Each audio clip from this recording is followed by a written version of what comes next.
Taste the Daily.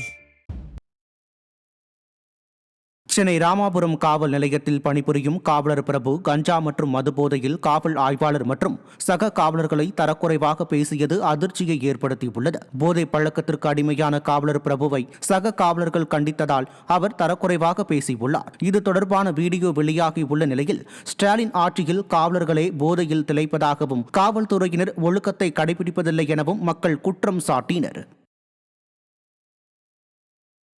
Nilgiri மாவட்டம் கொளப்பள்ளியில் 11 மாதங்களாக தனது மகளுக்கு மாற்றுத்திறனாளி உதவித்தொகை வழங்கப்படாததால் தற்கொலை செய்து கொள்ளப் போவதாக கதறிய திமுகவைச் சேர்ந்த முதியவருக்கு அதிமுக சட்டமன்ற உறுப்பினர் பொன் ஜெயசீலன் ஆறுதல் கூறினார்.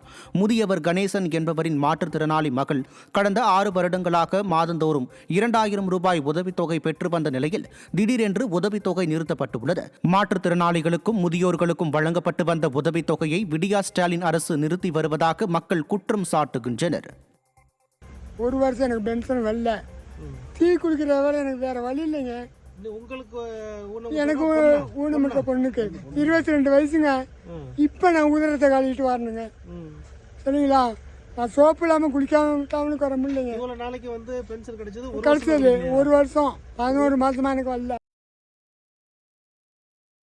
சென்னை கீழ்ப்பாக்கத்தில் வடிகால்வாய் அமைப்பதற்காக தோண்டப்பட்ட பள்ளங்கள் அருகே தடுப்பு வேலிகள் அமைக்கப்படாததால் உயிர் பலி ஏற்படும் ஆபத்துள்ளதாக பொதுமக்கள் தெரிவித்துள்ளனர். மழைநீர் வடிகால்வாய் வெட்டப்பட்டு சரிவர மூடாமல் திறந்த நிலையில் இருப்பதால் உயிரிழப்புகள் தொடர்கதையாகி வரும் மேடவாக்கம் டேங்க் சாலையில் தோண்டப்பட்ட வடிகால்வாய் பள்ளங்கள் மிகவும் ஆபத்தான முறையில் காணப்படுகிறது. மேலும் கட்டுமான பொருட்களையும் சாலை ஓரங்களிலேயே குவித்து வைத்திருப்பதால் நாள் முழுவதும் போக்குவரத்து நெரிசலில் சிக்கி அவதி உறுவதாக பொதுமக்கள் குற்றம் சாட்டியுள்ளனர்.